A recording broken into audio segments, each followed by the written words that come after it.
Hello, welcome to my first YouTube video building a dynamic RAG pipeline using a vector database. This one will be transforming this terms and conditions document for my exterior window cleaning company into manageable data for artificial intelligence to handle. So we'll jump right into it and you'll see the final product. So you'll see that we are working with Google Sheets, not Google Sheets, Google Docs and Google Drives. So we want the trigger to be with Google Drive on changes involving a specific folder. I think I might have gone a bit too quick, but here is the information. Changes involving a specific folder. When choosing a folder, you can choose from a list. You'll see you have, depending how big your Google Drive is, you'll have lots and lots of folders there. So best practice is go to the folder you want and copy its ID. Its ID is always right there. It's a unique set of numbers. So that's hexadecimals. So it's very, very unique. So when a file is created, it will trigger this event. This file here is not within the policy folder, so we want that to be moved from Kilty 2.0 to policy. So if we fetch that data, move that in there, move that in there. I did that too early. There we go, fetch data. And you will see that it's been uploaded. So now that we have that document in n8n, we want to download it so that we can then upload it to download it into the vector database basically. So we want to go back into Drive, download a file. The file ID will be here, which is basically just this one up here. And because we want this to be dynamic, we always want to make sure that we do it by ID, and the ID will match whatever comes in from the created file document. So this is JSON.id. It's very straightforward. I don't know why it took me too long to figure that out. That's the hexadecimal again. Is identical to that, well, not the edit tab, sorry, all that right there. And finally, we have, just so you can see it, I'll see if I can find it here. ID, there we go. So that ID is identical to that one. So if you don't know the code, you can just drag it, very simple. Execute the step. We've downloaded that data now. Now that we have that, we want to upload it to the Supabase vector. We will create a brand new project for this. New project. This is not real estate, this is Kilty 2.0.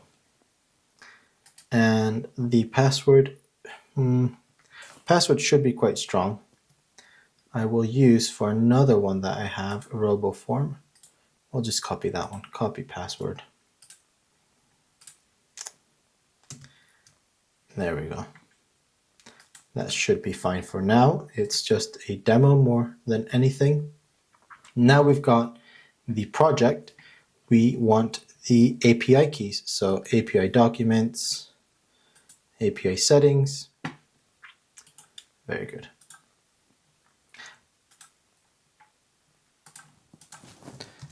Vector, Supabase vector store. So we're using Supabase and we want to add a document to the database. And how do we do this here? We need to add the credentials. Supabase account, that's not the one. We need to add a new one. That's an old one. I'll deal with it later. Basically what we want is we want to copy this URL. This is the project URL. specifically just for this. And we want to get the API key, which is just here. API keys, service role secret, reveal, copy, and that goes right here. Service role secret, paste, save. And that was successful. So we can move on now and get cracking on with the project. I probably should get the SQL editor up and running. Basically what we want is we want this to be transformed. So we need a function node that tells it what it's going to be transforming it to, how it's going to be transforming it, and basically how the table should look. This is very, very easy. n8n gives you all the information you need. If we go, sorry, I moved too fast. I'll go a little bit slower. Within the node, if you're not sure how to use it or what to do next, just click on Docs, just up here, just underneath the Execute Step button. You click that, it takes you right where you need to go. It gives you a lot of information. So if you have time to read it, you can learn a lot more. But right now, we just go to Quick Start for setting up your vector store. And we just copy this code. Copy. We don't need that anymore. We don't need that. We don't need that. Straight into here, paste. The only issue with this is that it's generic, so we need to customize it for our table. Our table is going to be for the policy. So we want to do a little trick, Command F, and just look for documents. And you want to change these words, documents, to policy, or to whatever the document that you're uploading is, so that it's quite specific to, well, to the execution that you're running. So policy, these ones up here you don't need to change. And I don't want capital, so just policy, match documents, policy. This function is very important. We're going to be using it later on. Here we have 3 more to change.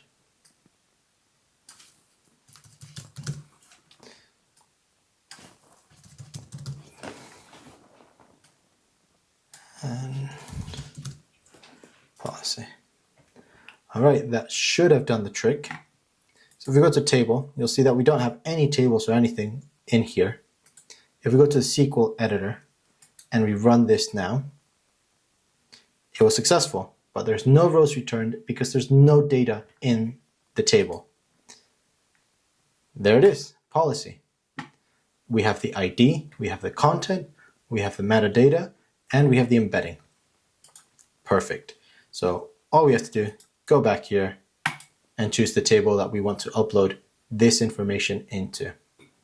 There's one more thing that we need to do, or there's actually a few more things that we need to do. This is actually very important. Get the embedding done and out the way. And we want to use dimensions. 1,536 of them to be precise. We can go into what dimensions are and how vector databases work in another video. This is just very simply, it's like the artificial intelligence, when it's going to be looking for information, it's going to be looking at specific points. It's quite clever. We'll cover that another day though. We want the data loader and we want it to be in the original binary language. And automatic data type. All right, so the data is a docx. You can choose it here if you want, but it's quite clever. It will detect that it's a docx. It's basically written right here. Default data loader. What else do we want to do? Metadata. We want to share the file ID also, so we can JSON point metadata. There we go. We want to add more metadata than what it will output. We want that file ID to always be there. So file underscore ID. The value again is JSON.ID. Perfect, the document ID. So this is dynamic, it's scalable. Whenever something comes in, it knows what it's looking at, it knows what it's going to be changing in the future. If we need to change something, it can find it within the database itself. That's it done. And perfect. That's out the way. That's done. Embedding batch sizes. We'll cover this a little bit later. Basically, what it's saying is every row overlaps 200 characters. I'll show that to you later. This here is what I mentioned earlier, was the function that we created in the SQL code. So just change that from the generic match underscore documents to match underscore policy. That should work. So if I execute step, that worked. Nothing's here, something's there. Perfect.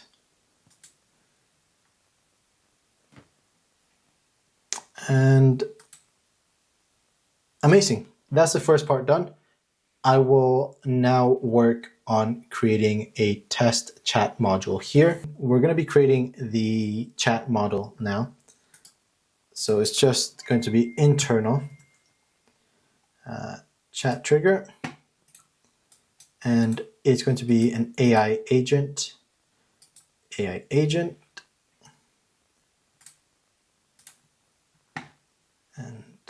we will use a classic OpenAI options. Now we won't have to worry about temperature just yet. The tool that it will use is the Supabase vector store. So Supabase vector store. And we will call this the policy tool. The description of the tool, this tool has all the information about the terms of service for the kilted cleaner, terms of service / policy for the kilted cleaner. And the table that we'll be taking the data from is policy. What else do we need? We need to embed it. All right, we can, basically the embedding again is telling it how many dimensions it's going to be looking into. So very quickly, for testing purposes, you can just connect it right there and you know it will match. If you want to make it look tidy and just more professional, you can just create another embedding AI model there and tell it that there's 1,536 dimensions to look through, which is basically what this is. This here is telling it where within the dimension it will find it. That is the text there from that document. And yeah, that should hopefully be everything. A good practice is basically just look at here and look at this one here, and it should look very similar, which I've noticed I am missing the query name. So the query name needs to match. Query name match underscore policy. Yeah, that should be everything there. And we want to give the AI agent a prompt. So system message, you are Kilty 2.0, personal messaging assistant to the kilted cleaner. Perfect.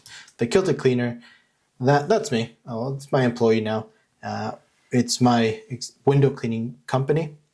The task of the AI agent is very simple.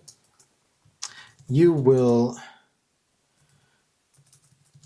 answer user input / queries using the tool policy. All right, this is going to be very basic because I don't want the video to drag on too much. The main point is to show you the RAG pipeline, its dynamic workings. You will answer the inputs / queries using tool policy. If you're interested in seeing how we just do a little bit of prompt engineering, you can see it there. We'll tell it what the tools are. We need to identify them. So policy,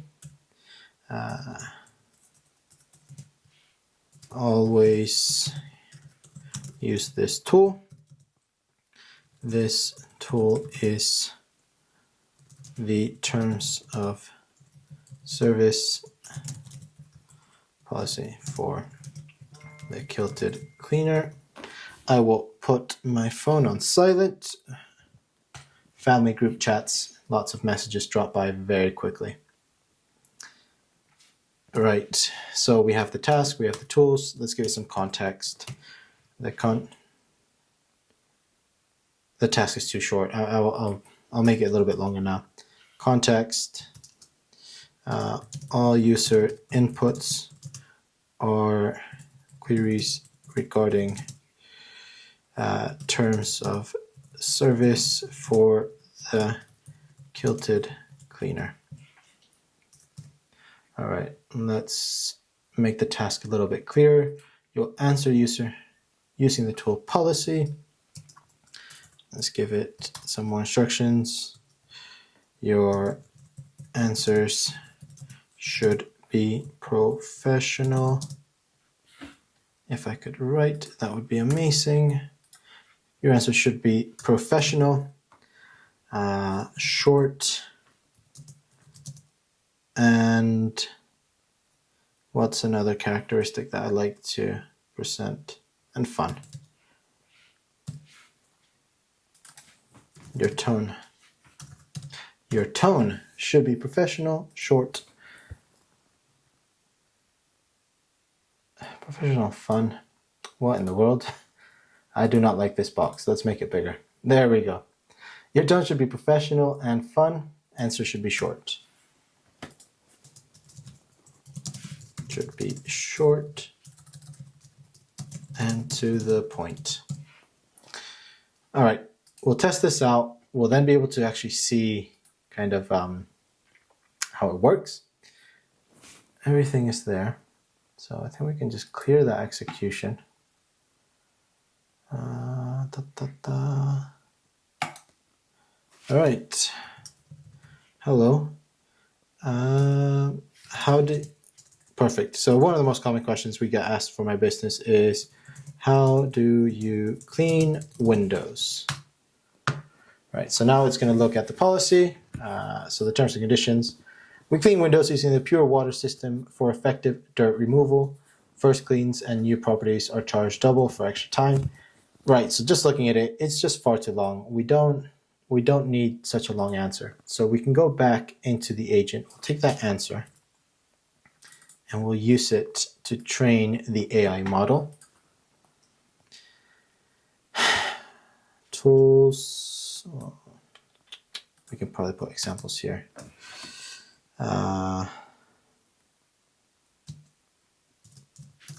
Examples.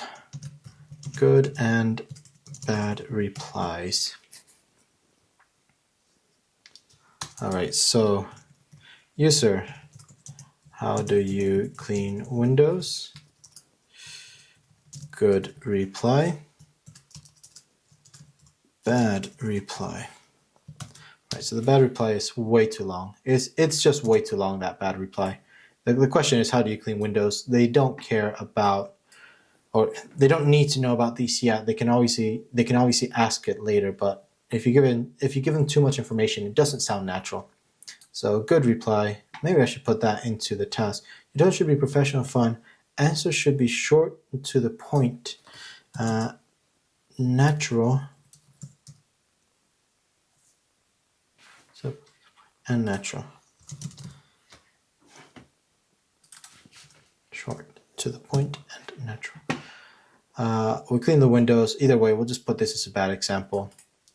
We clean the windows using pure water system for effective dirt removal.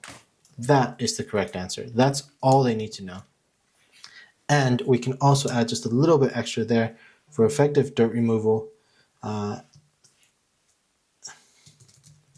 This makes your windows look great. Okay, so we'll just give it a little bit of information. Notice how the good reply is short answers the question and confirms quality of service. Confirms not what we want, and promotes quality of service. That's right, promotes quality of service. The bad reply. Notice how the bad reply is too long. It talks about matters of which were not asked by the user, such as cleaning frequency. I don't think I need those. That should be fine. Just cleaning frequency. What else was it talking about? Weather conditions, weather cancellations, and access. All right. Hopefully that should have trained the AI a little bit better. So if we save this now and we just do a simple reset. How do you clean Windows?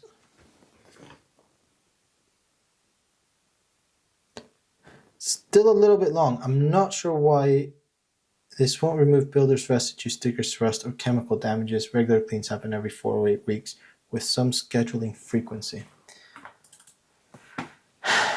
Why did it not take into consideration? How do you clean Windows? Yeah, so we probably should give some more. The thing about prompt engineering is that once you do it right, it works. I wanted to keep this short for the video, but we really need to tell the artificial intelligence how this works. How do you clean Windows? Good and bad replies. Bad reply.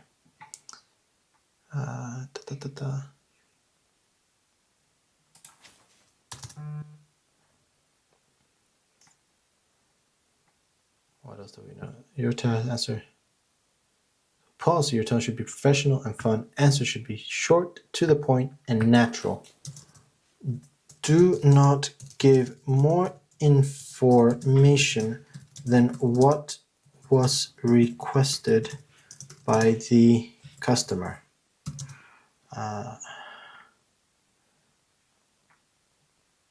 Good reply. And then you want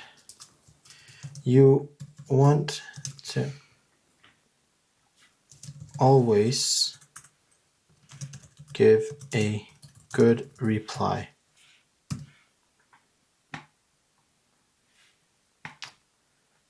All right, let's test that out now. So save.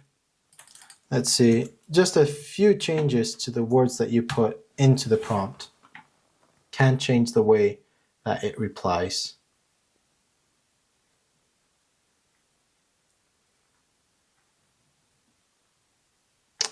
Yeah, so it's just giving too long of a response. That is within the terms of service here, where it's talking about UV bleaching and everything else. How do you clean Windows? It's not wrong. It is absolutely fine, but we basically just wanted to just grab that first one. So let's go back to the agent. You want to always give a good reply. Notice that the reply is short, covers the main point, answers the question with the main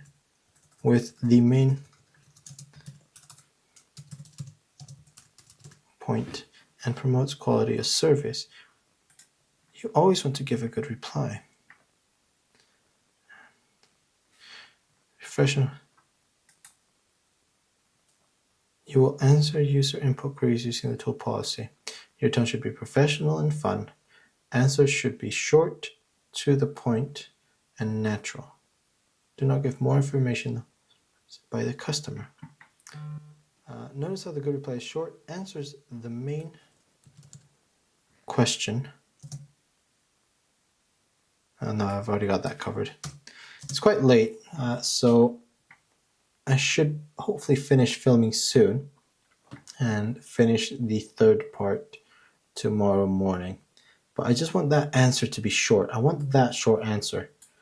So what else do we want? Regular cleans happen every. First cleans, that's, yeah. Notice a short answers. Sorry. All right. Let's see whether that little bit changing of words helped out a little bit. Ah, there we go. Just that little bit of a change has made the answer shorter. There we go. Reclean windows using a pure water system, which effectively removes general dirt for sparkling results. There we go. That is more of a natural response, and that's unique. So if someone else comes in and asks that question, they should hopefully give the same response with a few changes, just so that it doesn't sound so similar. Let's ask another question. I have a good dog. He likes to be outside with people. Is that a problem? Perfect. We are happy to work around pets, including dogs. However, we cannot enter gardens with loose, aggressive dogs. So if your dog is friendly and not loose, aggressive, it should not be a problem. So there we go. So basically, you just need to kind of just ask those questions, change the prompt just slightly so you can give the replies that you want it to give. I'm not sure why it just repeated itself, but that can be fixed. One more thing that we want is if there isn't information, we want it to give out a specific response. If you cannot find an answer to a query in the tool, your response should be, I'll ask the kilted cleaner. He'll get back to you. All right, so we will save and we'll ask it. I don't think I told it why we wear the kilt. Why do you wear a kilt? Ask the kilted cleaner. He'll get back to you. There we go. So that's the first two parts. Excellent. So now that we asked the questions, we look at the chats. We asked the questions. We had a question that was not answered. Basically, we didn't have the answer to it in the terms of service. So this is where the dynamic aspect of the database comes in. We can put that away again. What in the world is going on? There we go. Okay. What we want to do is we want to change the document, in which case is this one here. When this changes, we need to change this here. So the best way to do it is to create a new trigger. This one is the drive, the Google Drive, and it is the trigger. Changes involving a specific folder. Excellent. And what we want to do is ID again. The policy ID. Just that one there. And what we want to do is on watch for folder updated when the file is updated, not when the folder is updated, when the file is updated. So watch for file update. changes within this subfolder won't trigger this node. Okay. So if I come here and I create a new term of service, it's not really a term of service, but it's just answering a question. Hold on. I can't remember if I should fetch test event. Let me just deactivate this for a second. Don't want that executing. We'll execute that workflow. So if I change that and I go to uniform,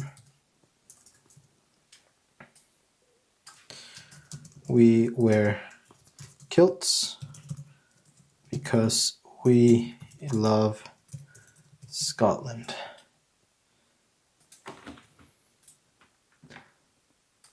Okay. Let's go back here. Last modified at midnight 30 minutes. Sounds about right.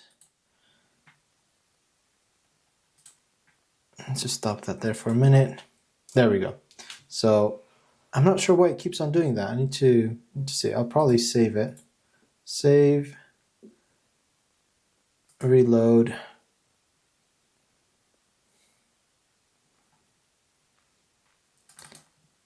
And I didn't, I should have pinned it. That was my bad. Let's love Scotland. And that's a good excuse because execute workflow. There we go. We will pin that so that we don't lose it. We have the file that is downloaded there. Excellent. Because we're going to be updating the database again, this one here, we have to delete all of this because, yeah, it's true, I added one more thing, which is actually policy number 10 uniform. It shouldn't be policy number 9. Policy number 10 uniform, and yeah, it could have been anything. It really could have been anything that we changed. So we don't want that repeating itself. So the first thing we're going to do is we're going to delete Supabase. Delete a row. So we want to delete a row from policy, and we want it to match using that there.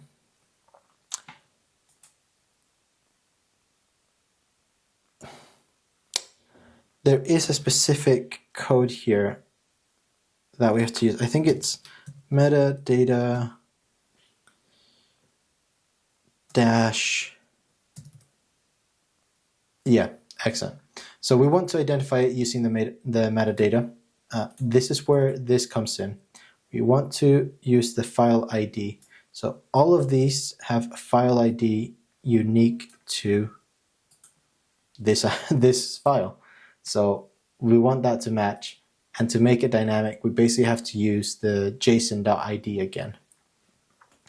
So file underscore ID is equal to like dot, I think it's dot asterisk or dot %. I'll try dot asterisk, and we want the JSON. So make it dynamic. JSON dot ID. There we go. So it should match it. So if we, oh, we need to make sure. Oh man, I really should update that. Hold on. Let's just change that to Kilty 2.0. Kilty 2.0. Kilty 2.0. And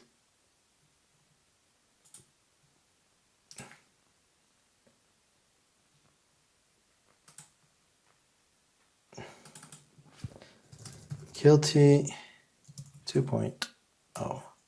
Done. Save. Perfect. All right, so we are using Qt 2.0. We definitely know what we're using. Execute step. And we go back here. They are now deleted. So we will not be, we basically won't be adding doubles. So we have 6 items here. And what we want to do now is we just want to do that again, don't we? So just do that.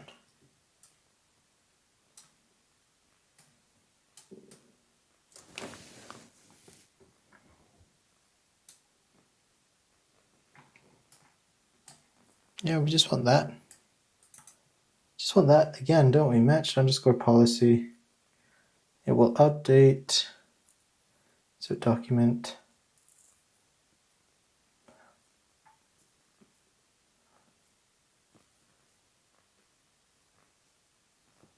No, I need to do that again. I need to download the file and then I need to upload it. So let's break that up. What I want is drive, download file by ID again. We want to make sure it's the right ID. So I don't know why I insist on typing. I'll show you how we drag it. So if we do file ID, there we go. JSON.metadata, perfect. That should be fine. And execute step.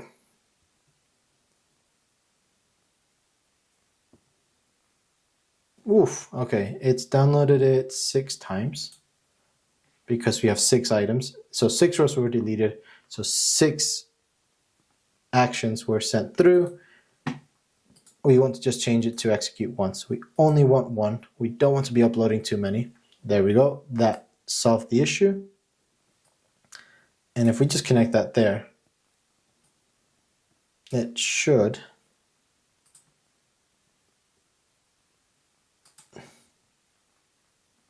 there we go.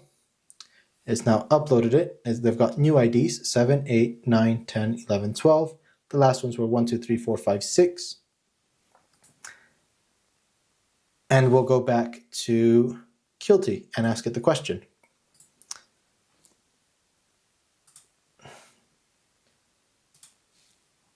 So,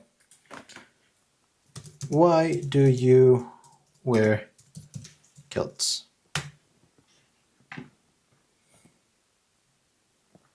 There we go. We wear kilts because we love Scotland.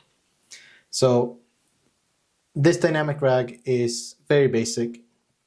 It's very fun to see. I'm going to be building this as part of my project to implement artificial intelligence into the customer assistance side of my window cleaning business. And I hope to use all this experience to eventually translate it into a more professional service for other businesses.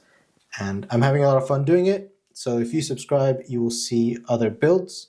You will see how I grow from basically just basic little things like that, building Qt into the absolute beast of an assistant that it can be to basically manage the whole business the way that I manage it, and basically save me time so I can just focus on building more automations for other companies. So like the video.